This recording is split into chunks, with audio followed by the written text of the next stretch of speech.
On est en plein mois de la sensibilisation aux allergies et Allergies Québec qui mène une campagne de sensibilisation à l'égard de nos écoliers parce qu'on dit que le nombre de personnes de moins de 18 ans ayant des allergies alimentaires augmente au Québec.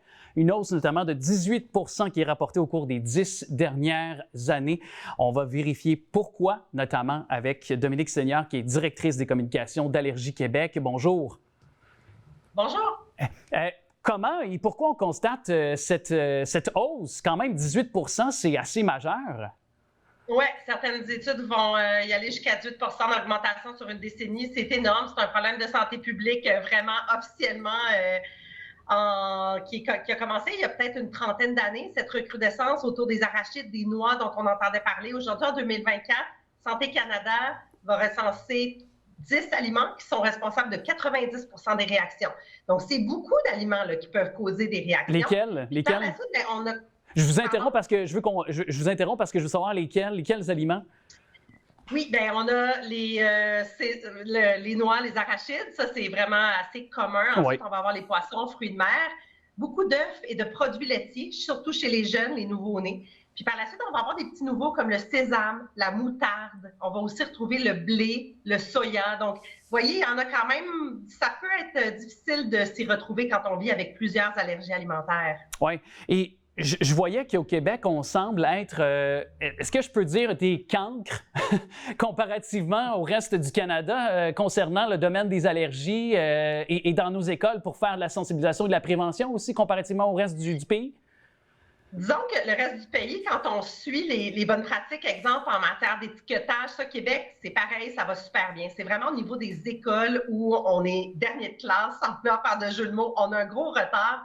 Ça fait une dizaine d'années que la plupart des provinces ont tout emboîté le pas pour avoir une version standardisée de la prise en charge.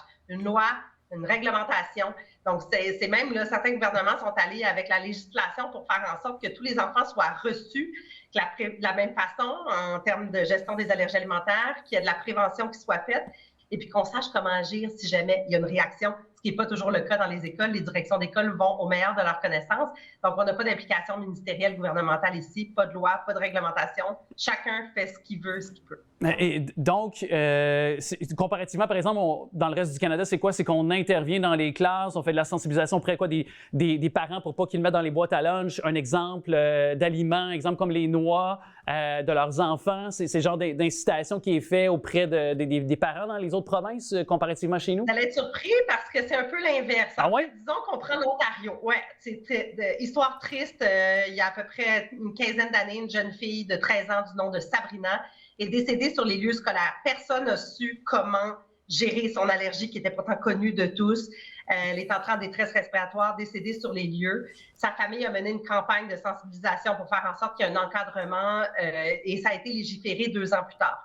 Pourquoi je dis que c'est un peu le contraire? C'est que quand on parle de législation, on parle de permission potentielle quand on a géré toute la phase de formation, la réception de l'enfant avec son billet médical, l'identification des enfants, les signes et symptômes, comment agir en cas de problème, comment ne pas isoler l'enfant, mais plutôt l'inclure de façon sécuritaire.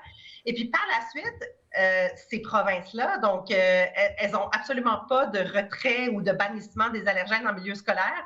D'ailleurs, ça fait plus de 15 ans qu'en Ontario, ils fonctionnent sans bannissement parce qu'ils ont légiféré. Ils ont de nombreuses formations. Ils travaillent à la source en sensibilisation. Et puis, ils ne sentent plus le besoin de bannir certains aliments comme les arachides et les noix. Mais ça passe vraiment par tout un processus qui est somme toute assez simple. On regarde l'article de loi, il n'est pas très compliqué. C'est assez simple à activer. Et pourquoi on n'intervient pas au Québec? Je veux dire, il me semble si les autres provinces l'ont adopté, on vit sur la même planète, on vit sur le même, dans le même pays. Alors pourquoi on ne pourrait pas le faire chez nous au Québec, dans nos centres de services scolaires? C'est une question que je me pose depuis longtemps, depuis une quinzaine d'années au moins. Je sais que c'est compliqué au Québec. Bon, on a tous un ministère de la Santé, Éducation. Il y a aussi le ministère de la Famille pour tout ce qui est repas, dîner, services de garde. Après ça, il y a les syndicats, on a les infirmières par territoire. C'est assez complexe. C'est une grosse machine à faire déplacer. Mais ce qui nous fait craindre chez Allergie Québec, on ne peut pas attendre le prochain drame pour réagir.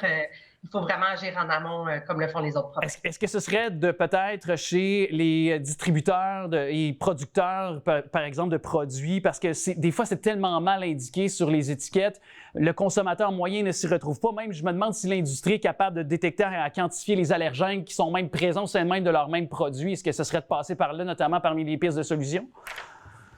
Bien, habituellement, la loi sur l'étiquetage est claire et est standardisée au Canada. Là où on a des problèmes, c'est par exemple les produits artisanaux. Ça peut être vraiment difficile de s'y retrouver, des petites productions, des fois des traductions qui sont mal faites. On en voit de toutes les couleurs.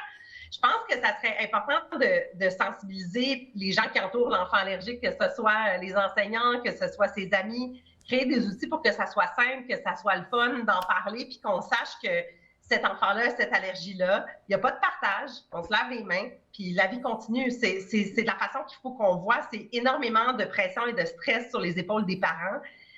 Qui, en plus, ils se doivent de former le personnel scolaire à chaque année en apportant la petite trousse, l'auto-injecteur et tout ça. Peut-être que les écoles pourraient se doter d'auto-injecteurs au commun aussi. Vous savez, ça se vend entre 100 et 120 $ chaque auto-injecteur qui a une durée de vie d'à peu près 18 mois. Donc, ça peut représenter quand même une lourdeur supplémentaire au niveau des budgets des écoles. Donc, c'est là qu'on se dit qu'il faudrait vraiment qu'on emboîte le pas là, pour avoir un soutien des ministères à ce niveau-là aussi. Oui, surtout que c'est pas depuis hier qu'on connaît, je veux dire, les cas typiques d'allergie, les noix ou autres. Je veux dire, c'est pas la première fois qu'on en entend parler non plus. Alors, puis il y a de plus en plus, vous l'avez dit, pour prouver que ce serait un bien pour notre communauté de pouvoir ajouter justement, que ce soit différentes plateformes pour aider les personnes qui sont atteintes de différentes allergies, pour les supporter, parce qu'on voit la hausse d'enfants, la hausse de 18 % dont on faisait référence un peu plus tôt. Alors, si on veut continuer de les soutenir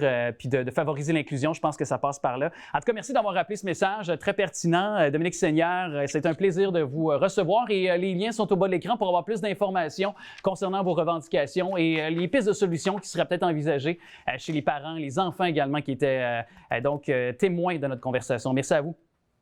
Merci.